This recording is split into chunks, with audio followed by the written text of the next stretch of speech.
Check दिया जीवाई तो ये पदक्षेप आम स्मार्ट सर्विलेंस सिस्टम कलु जे सब रजिस्टर डेप्यूटी सब रजिस्टर डिस्ट्रिक्ट रजिस्टर एमानकर दफ्तर में किमिति काम चलती किमिति राजस्व सेवा दिया होची ताकू निरीक्षण करने सबु जगार 6टी लेखाएं सीसीटीवी लगागला एवं आईजीआर ऑफिस रे अधिकारी माने निरंतर निरीक्षण करुछंती एवं ता सत्य मध्य गोटे बड़ घटना घटी जो जड़े खंडगिरी सब रजिस्टर ऑफिस किराणी 20,000 टंका लांच देकरी धरा पड़ी घर मध्य रेड हो 15 लाख टंका बाहरी सेल्फ पान को 15 लाख टंका बाहरी एवं प्राथमिक अवस्था से स्पष्टीकरण देते जे registration charges court fee charges जोटा केस आकार डिपोजिट होता है से पैसा बोलिक प्रकृत में से पैसा ना यहाँ भी लांचर पैसा से बाबद विजिलेंस डिपार्टमेंट तदंत करुच्ची एवं राजस्व विभाग आईजीआर को निर्देश देती अधिकारी माने विजिलेंस सांगे बसिक ये तदंत सहायता करुँच एवं ये दिग तदंत चली जे जो निर्दिष्ट किराणी धरा पड़े लांच नौ नौ प्रकृत में से लांचटा निजे नौथिले ना से लांचटा अन्य कहापाई उद्दिष्ट थिला एवं से केवल कलेक्टर थिले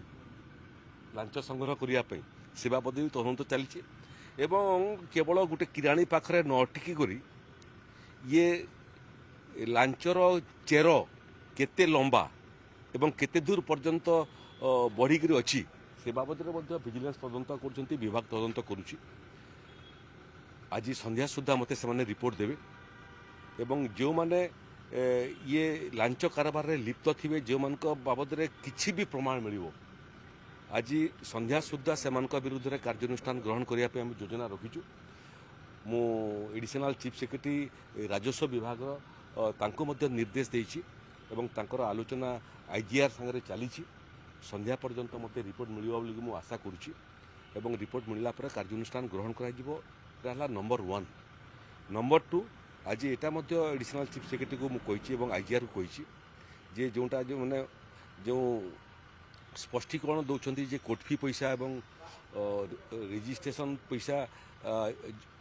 बोलिकी देखापी आपको पूरा जमी किणा बिकाटा को कैशलेस करिवार बाबद अध्ययन करने कहुई जदि कैशलेस कले लोक हैरान न हेबे ताले आगामी दिन में संपूर्ण जमी किणा बिका मामला को आम कैशलेस करने चेष्टा करूँ कैशलेस कले आ टंका बाहर नहीं आ टंका बाहर यहाँ रजिस्ट्रेशन चार्जेस बोली कहवाई मौका मिल ना तेणु ये बाबद संध्या पर्यंत अपेक्षा करूँ सीसीटीवी जिते से भितर जो गतिविधि होची से भीतर गतिविधिटा को सीसीटीवी कैद करुच्ची किंतु जिते टंका लेण देण सीसीटीवी कैमेरा बाहर हेबो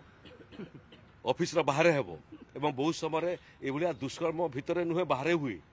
एवं निर्दिष्ट जगार हुए से पर्यंत किमिति प्रशासन पहुँचब विजिलेंस पहुँचब तार तो उदाहरण आरंभ कलु आम खंडगिरी जो उदाहरण खंडगिरी आरंभ है बाकी समस्ते सचेतन हो जातु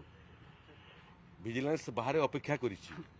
जे नेबो से जीव।